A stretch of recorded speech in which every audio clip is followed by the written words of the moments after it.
केंद्रीय मंत्री और भाजपा के कदावर नेता यशवंत सिन्हा के तृणमूल कांग्रेस में शामिल होने पर उनके राजनीतिक कार्य क्षेत्र हजारीबाग में मिली जुली प्रतिक्रिया व्यक्त की जा रही है।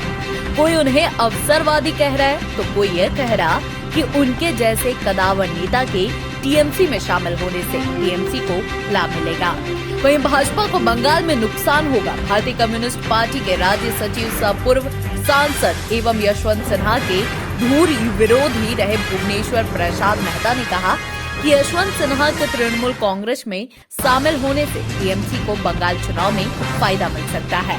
उन्होंने कहा कि यशवंत सिन्हा कदावर नेता रहे, 3 बार सांसद रहने के साथ ही केंद्र में तीसरे रैंक के वित्त एवं विदेश मंत्री का प्रभार संभाला है।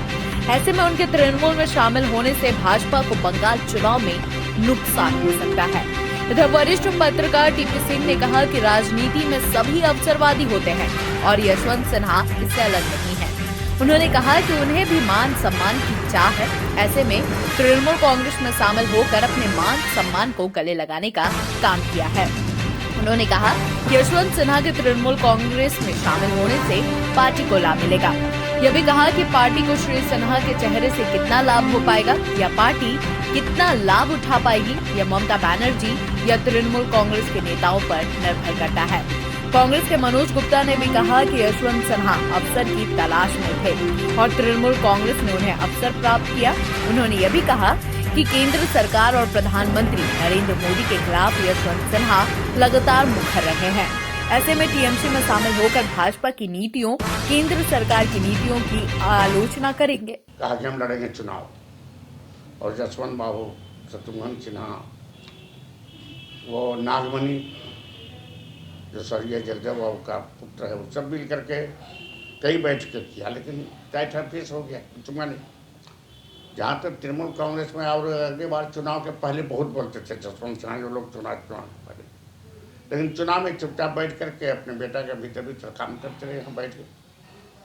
और जहाँ तक जसवंत सिन्हा को जाने का सवाल है, क्योंकि उनको बीजेपी कुछ नहीं रहा। नरेंद्र मोदी और दूसरे लोग हैं जो मान सम्मान देना चाहिए, दे नहीं रहा। अगर बीजेपी छोड़ के नहीं जाते। भारतीय जनता पार्टी में अपने आप को अपमानित महसूस कर रहे हैं और आज एक ऐसा समय है उम्र के जिस पड़ाव में वो हैं, उनको मान सम्मान चाहिए और वो इस सोच के व्यक्ति हैं कि वो चुपचाप बैठ नहीं सकते हैं। अगर उनको मान सम्मान नहीं मिलता है तो वो अपना अधिकार के लिए अपना बात कहते हैं और खुले तौर पर अपना बात को रखते हैं। आज इसीलिए वो टीएमसी में गए हैं, क्योंकि टीएमसी आज बंगाल में चुनाव भी है, एक अवसर भी है कि वो मंच पर अपना बात कह सकते हैं। और टीएमसी पूरे मजबूती के साथ ममता बनर्जी है, वो भारतीय जनता पार्टी का सामना कर रही है। तो इस तरह से हमें लगता है कि जसवंत सिन्हा जी को लगता होगा कि एक उचित मंच है। Every welcome you've never known. Welcome to a journey you've never imagined. Welcome to Arabia, Saudi. 2 गड्ढों वाले शौचालय के बारे में सुना है? हाँ? नहीं सुना? आइए समझाते हैं। देखिए, 2 गड्ढा बनाइए। पहले वाला जब मल से भर जाएगा ना, तो ये चालू हो जाएगा और साल भर के अंदर इसके अंदर जो मल है ये खाद बन जाएगा, इसे खाली कर दीजिए। इसी तरह शौचालय जो है वो आजीवन चलता रहे, न बीमारी फैलेगी न बदबू। और पैसे? अरे वो सेप्टिक टैंक से कई गुना सस्ता। हाँ, क्या समझे? शौचालय 2 गड्ढों वाला ही बनवाना।